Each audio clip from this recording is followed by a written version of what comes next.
안녕하세요. 반갑습니다. 오늘 고려 마지막 시간입니다. 주제 10이고요. 고려의 사회와 문화를 한번 살펴보도록 하겠습니다. 신분제를 먼저 볼 거예요. 우리 예전에 고대 사회문화 할 때도 골품제 먼저 봤잖아요. 네, 어떤 특징이 있을까요? 그다음에 여성들의 가정 안에서의 지위는 어땠을까요? 스님도 살펴볼 겁니다. 스님. 의천 스님과 진울 스님. 그다음에 역사책도 살펴볼 거예요. 우리가 삼국시대를 알 수 있는 결정적인 그 근거가 되는 책이 바로 삼국사기 그리고 삼국유사거든요. 살펴볼게요. 자, 먼저 사회 보겠습니다. 사회. 비교적 개방적이었다고 해요. 그 말은 무슨 말이냐면은 신분 상승이 가능했던 사회다라는 이야기예요. 언제에 비해서 오늘날을 생각하면 안 됩니다, 여러분들. 이 시대는 그 전 시대를 살펴봐야 돼요. 신라 시대 때 골품제, 신분 상승 가능했나요? 안 됐죠. 그래서 육부품들이 불만이 많았던 거잖아요. 그런데 고려 시대 때는 이런 신분 상승이 가능했다라는 게 큰 특징이고요. 두 번째로 결론을 먼저 말합니다. 가정 내에서 여성 지위는 비교적 높았다. 언제랑 비교해서 네, 요거는 조선시대랑 비교를 해도 될 것 같아요. 그 뒷시기이긴 한데요. 조선시대 때보다 더 높았다. 이런 느낌으로 가져가면 되겠습니다. 자, 한번 볼게요. 제일 위에 귀족들이 있습니다. 그 다음에 중간 계층이 있어요. 그리고 그 밑에는 대다수의 양민들이 있습니다. 농민, 상인, 수공업자, 향, 부곡, 소의 주민들 다 양민, 평민이라고 보면 됩니다. 세금 납부층이죠. 자, 그리고 이제 천인, 주로 노비들이 있었겠네요. 자, 이렇게 갈라볼게요. 이렇게 갈라서 요 위에까지 양민까지는 과거 응시가 가능했다라는 얘기. 그러니까 인간이면 누구나 응시가 가능했다. 법적으로는. 근데 이 양민들 중에서는 바빠가지고 먹고 살기도 바쁜데 언제 공부합니까? 네. 그래서 실질적으로 이렇게 많은 이렇게 과거 합격생이 나오지는 못합니다. 근데 어쨌거나 법적으로는 열려 있었다. 이걸 가지고 우리가 신분 상승이 가능했다. 이렇게 보는 거죠. 천인들 같은 경우는 물건으로 취급이 됐었죠. 인간이 아닙니다. 인간이 아니기 때문에 과거도 보지 못했다. 이렇게 보면 되겠습니다. 가정 내 여성 지위가 높았다라는 증거를 한번 쭉 살펴볼 거예요. 일단은 일부 일처제가 일반적이었습니다. 그리고 처가살이도 굉장히 흔했다라고 해요. 오늘날처럼 뭐 시집살이 이런 이때는 처가살이가 더 일반적이었다. 언제까지요? 조선 초기까지요. 출생 순서대로 호적에 등록을 했고요. 그다음에 재혼해도 차별받지 않았다라고 해요. 이건 조선 후기에는 꿈도 못 꿀 일이죠. 막 따라 죽고 그랬잖아요. 그다음에 호주가 될 수도 있었다, 여성이. 자녀 균분 상속, 균등하게 분배해서 상속했다 이런 얘기가 큰아들한테 몰빵하고 이런 게 아니었다라는 게 N빵을 했다 이렇게 생각을 하면 되겠습니다. 다음은 고려의 다양한 사상을 한번 살펴볼게요. 자, 먼저 불교가 핵심 사상이에요. 고려는 불교 국가였습니다. 종교로서 또 문화적으로도 굉장히 큰 영향을 끼쳤었죠. 국가의 지원을 엄청나게 받습니다. 그래서 뭐 아까도 말했다시피 연등의 8관에 국가주도를 엄청나게 열어주고요. 그다음에 과거 시험 중에 스님을 뽑는 시험, 스님을 인증하는 시험, 승과가 있었다. 국가적 차원에서 굉장히 신경을 많이 쓰고 있었다라는 걸 알 수 있겠네요. 그다음에 이제 왕사제도, 국사제도가 있습니다. 왕사, 왕의 스승, 스님 중에 임금을 가르치는 그런 스님, 왕사라고 부르고요. 스님 중에 굉장히 큰 업적을 가진 그런 스님을 국사로 추존하기도 합니다. 나라의 스승 이런 뜻이죠. 얼마나 이 고려에서 고려 정부에서 이 불교를 중요하게 생각했는지를 알 수 있는 증거가 되겠습니다. 승려, 스님 한번 살펴볼게요.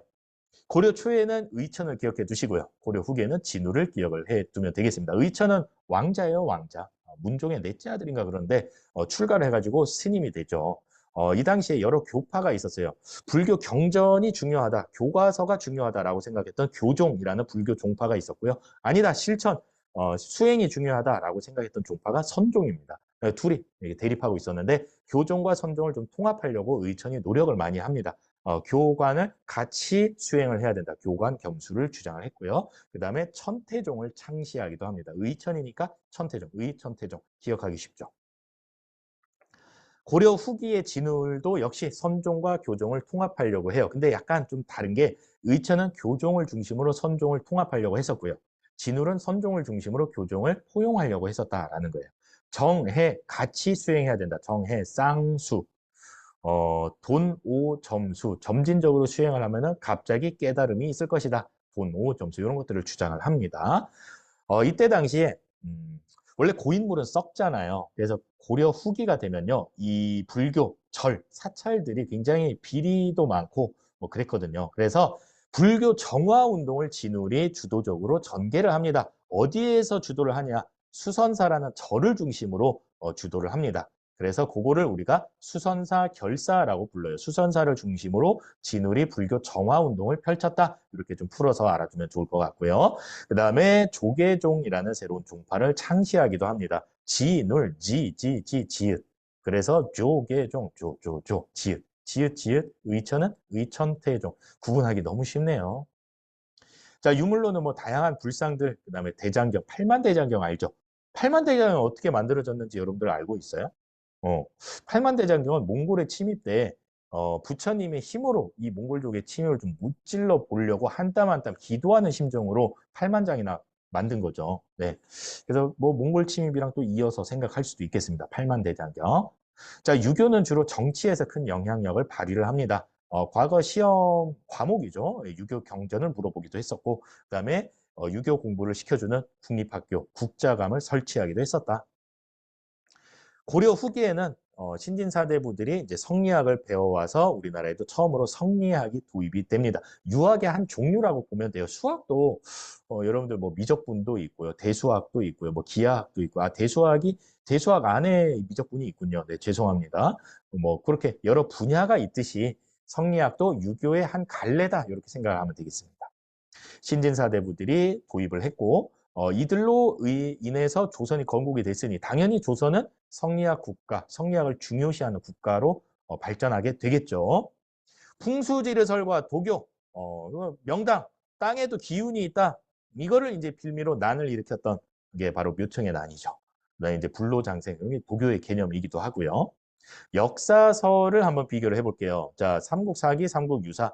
고려 전기에는 삼국사기, 고려 후기에는 삼국유사가 쓰여집니다. 삼국사기는 김부식이 왕명을 받아서 저술했던 그런 책이고 지금 남아있는 역사책 중에는 가장 오래된 책입니다. 그 전에도 있었겠죠. 근데 지금 남아있는 것 중에서는 가장 오래됐다. 굉장히 유교적인 그런 사상이 많이 반영이 돼 있는 게 삼국사기라고 한다면은 삼국유사는 일현 스님이 지었어요. 일현 스님. 그러니까 좀 불교적인 요소가 더 강하게 되겠죠. 삼국유사의 유자가 남길 유자, 남을 유자거든요. 삼국사기는 떠돌아다니는 얘기, 팩트가 이게 확인되지 않은 그런 불명확한 사실들은 다 뺐어요. 설화, 민화 이런 거 다 뺐거든요. 그런 이야기들 다 긁어 모은 게 바로 삼국유사입니다. 대표적인 게 단군 신화죠. 단군을 강조했고 신화, 설화, 삼국사기에서 버려졌던 이야기들 싹 모은 겁니다.